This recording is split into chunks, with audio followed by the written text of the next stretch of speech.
আজকে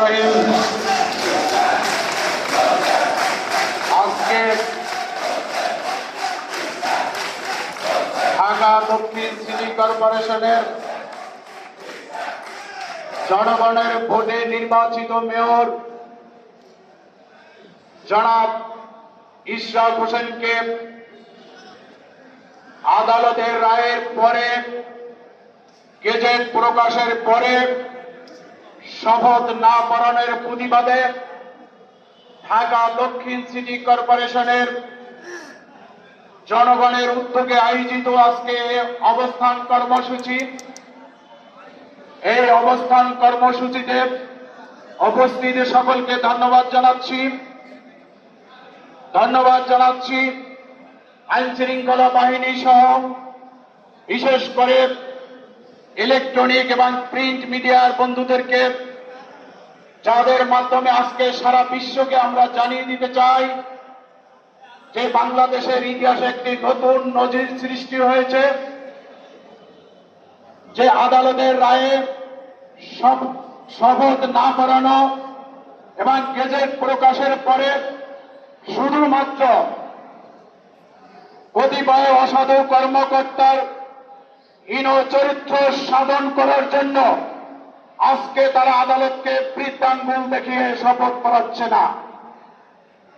আমরা এর তীব্র প্রতিবাদ এবং নিন্দা জ্ঞাপন করছি। উপস্থিত বন্ধুগণ, আপনারা জানেন ঢাকা দক্ষিণ সিটি কর্পোরেশন নির্বাচন 2020 সালে অনুষ্ঠিত হয়েছে।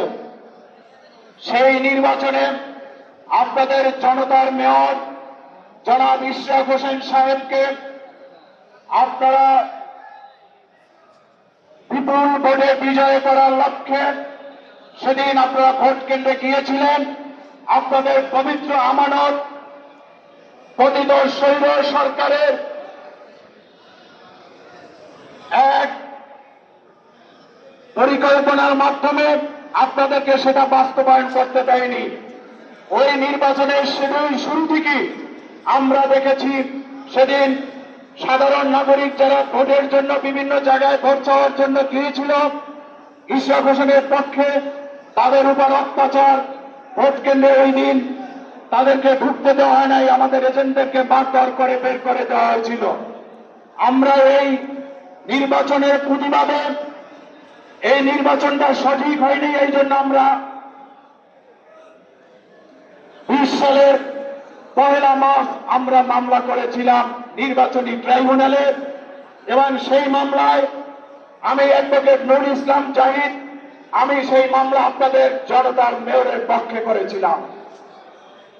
আমরা বিগত 4 বছর পর্যন্ত আমরা আইনজীবী প্যানেল আমাদেরকে সাবেক মেয়র যিনি আপনাদের ভোট ডাকাতি করেছে তিনি প্রশাসন সহ বিচার বিভাগকে হস্তক্ষেপের মাধ্যমে আমাদের মামলার শুনানি করতে দেয়নি। তৎপরবর্তী এই জুলাই বিপ্লবের পরে আমাদের দেশ যখন সম্পূর্ণরূপে গণতন্ত্রের পক্ষে একটা স্বাধীন পরিবেশ এসেছে, আমরা পুনরায় সেই মামলা শুরু করেছি। তাই আমি এই জুলাই গণ-অভ্যুত্থানে আপনারা যারা রাজপথে ভূমিকা রেখেছেন, আন্দোলন সংগ্রাম করেছেন, আপনাদের সন্তানেরা যারা তাজা রক্ত ঢেলে দিয়ে যারা একটি সুন্দর দেশ প্রতিষ্ঠা করেছে, আপনারা যারা প্রতিষ্ঠা করেছেন, আমি এবং আমরা সবাই তাদের প্রতি কৃতজ্ঞ।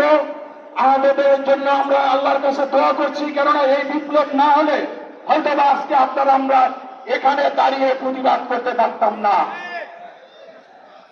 তাই আমি আপনাদেরকে এই আহ্বান জানাচ্ছি যে এভাবে যখন আমরা